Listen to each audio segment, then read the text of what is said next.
जिसको ये डराता हुआ अंधेरा नहीं रोक पाया, उस हिंदुत्व के ध्वज को ये दाढ़ी वाले क्या खाक रोक पाएंगे?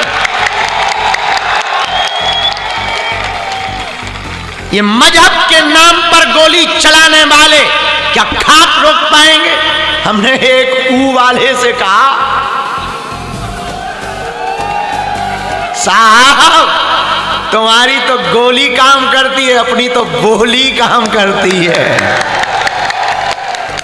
तो बोले तुम बोलते ही भरो। हमने कहा नो नेवर, हम केवल बोलते नहीं है, बोलते भी हैं और करके भी बताते हैं।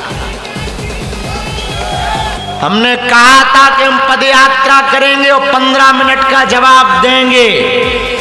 एक भाई साहब ने कहा था लखनऊ बरेली वाले ने कि 15 मिनट दे दो दिल्ली जाम कर देंगे। हमने कहा तुम हमें 15 मिनट दे दो, हमारे हिंदू तुम्हें आम कर देंगे। उन्हें बहुत डर लगा। जब पदयात्रा की तो उन्होंने कहा बाबा को जेल डाल दो। हम कहा एक बार तुम्हें ट्राई कर लो। लौट कर उन्होंने हम पे बयान देना ही बंद कर दिया। मैं समझ गया कि आदमी उल्टा है। तो मेरे पागलों, बात तो ठीक है, लेकिन किसी ने हमसे पूछा कि तुम इतनी जगह भागते क्यों हो, दौड़ते क्यों हो? हमने कहा एक ही सपना है, भारत हिंदू राष्ट्र हो जाए। अगर आज हम जगेंगे तो आने वाली हमारी हिंदुओं की बेटियां चैन से सो पाएंगी, हिंदुओं के बच्चे चैन से सो पाएंगे। तुमने पहलगांव में तो देखा होगा, उन्होंने ये नहीं पूछा कि तुम तमिल बोलते हो, गुजराती बोलते हो, मराठी बोलते हो, मलयालम बोलते हो, तेलुगु बोलते हो या पंजाबी बोलते हो या उर्दू बोलते हो। उन्होंने ये नहीं पूछा तुम गुजराती हो, पंजाबी हो, बिहारी हो, मध्य प्रदेशी हो, राजस्थानी हो, हरियाणवी हो, कहाँ के हो। उन्होंने सिर्फ ये पूछा क्या तुम कलमा पढ़ते हो, क्या तुम मुसलमान हो, और गोली मार दी। दुर्भाग्य है तुम्हारा और हमारा, हिंदुस्तान में जहां 80% हिंदू हैं वहां हिंदू होना गुनाह हो रहा है।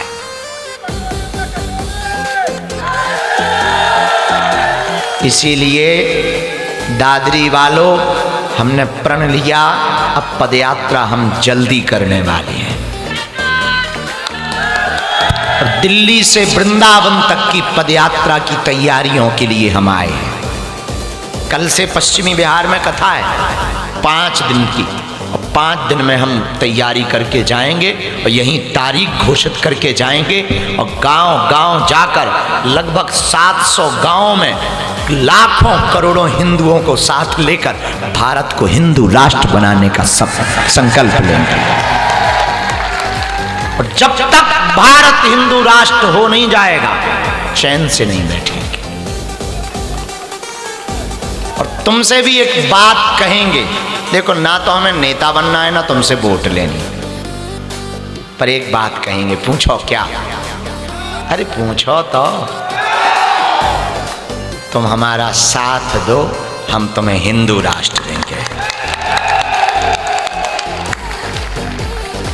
तो आज बड़ी देर से तुम लोग बैठे हो, एक बार इन बच्चों को ताली बजाओ। सबने मिलके बनवाया ना? हाँ जी, बहुत सुंदर, पूरे परिवार ने मिलके, बहुत सुंदर। एक बार ताली बजा के धन्यवाद दो। यहाँ से दिल्ली दूर है 50 किलोमीटर। कथा में आओगे कि नहीं आओगे? दरबार भी लगना है, आओगे पागल? अच्छा है, अभी ना चलो, अबे चल के नकटा करोगे का, हमारे प्राण खाओगे का मूसर चंद? हाँ चला है ठठी के बारे चुप करो।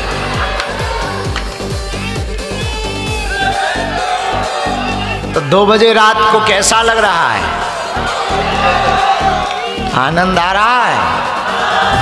और हो जाए प्रवचन, क्या घर जाना है? हमें तो जाना है। तुम लोग तो इसी गांव के आओ, वही दुबक जाओगे, हमें तो फिर 2.5 घंटा चलना है।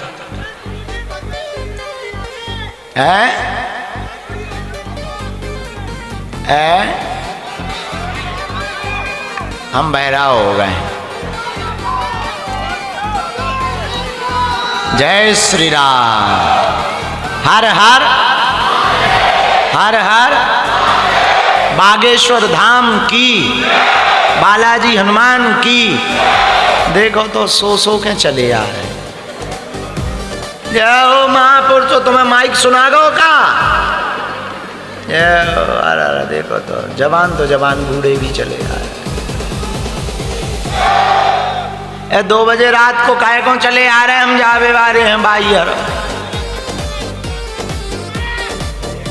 वाह। हर हर बागेश्वर धाम की, सन्यासी बाबा की, दादा गुरुजी की। हर हर हर हर हर हर हर हर। तो आज चल पाकिस्तान बदला ही लेना है तो चल, इतन से कहा हुआ बदला लेंगे।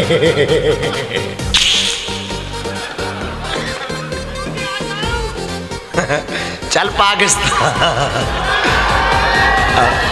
तो बदला यहां से थोड़ी लेगा।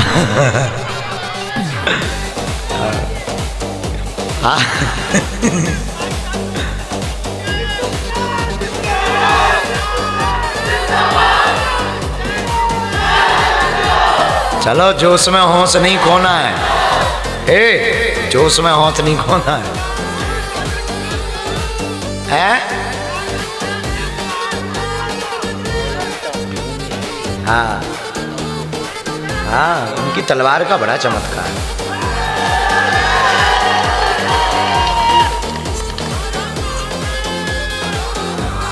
चेतक की चेतना है।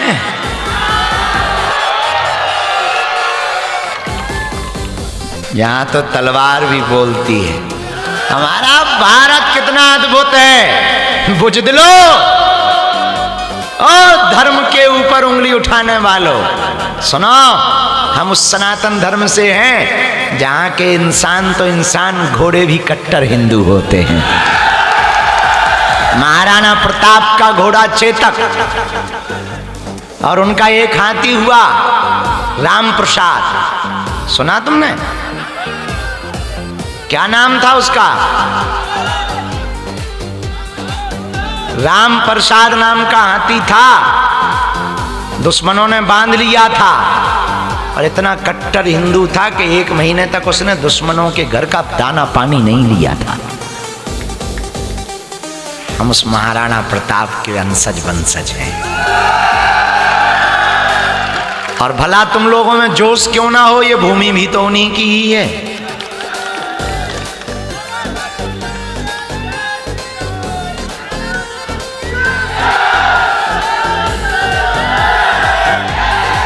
छत्रपति वीर शिवाजी महाराज की, वीर संभाजी महाराज की, भारत हिंदू राष्ट्र की, सत्य सनातन धर्म की।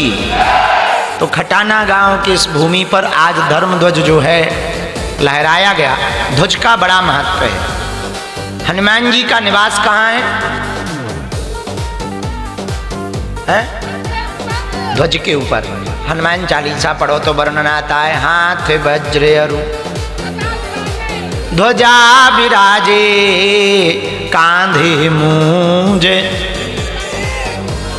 हनुमान जी महाराज ध्वज पर विराजमान होते हैं। देखो, महाभारत का जो युद्ध हुआ उसमें भगवान कृष्ण ने अर्जुन को कहा कि तुम हनुमान जी को बुलाओ। हनुमान जी आए तो बोले बताओ कहाँ बैठोगे? तो हनुमान जी बोले हम तो राम जी के चरणों में बैठते रहे। तो भगवान कृष्ण बोले तुम राम जी के चरणों में बैठते रहे, एक काम करो हमारे यहाँ मूड़ पे बैठ जाओ। बोले मतलब? बोले आप एक काम करो, इस रथ पर बैठ जाओ। रथ पर एक ध्वज लगाया गया। हनुमान जी बोले हम तो ध्वज पे विराजमान होंगे। हनुमान जी ध्वज पर बैठ गए, इसलिए अर्जुन के उस महाभारत के रथ का नाम ही कपिध्वज हो गया। और अर्जुन जी तीर मारे तो भीष्म पितामह का रथ कई 100 फीट पीछे चला जाए, लेकिन जब भीष्म पितामह तीर चलावे तो 1 इंच भी बाल बांका ना हो। तो अर्जुन जी भगवान कृष्ण से बोले, देखो भगवान, सामने देखो, सामने नीचे देखो, भीष्म पितामह का रथ गड़ गया, वो हमारे गुरुजी हैं, लेकिन हमने खराब हाल कर दिया, खस्ता हाल कर दिया। तो भगवान कृष्ण मुस्कुरा कर बोले, नीचे ना देखो, ऊपर देखो।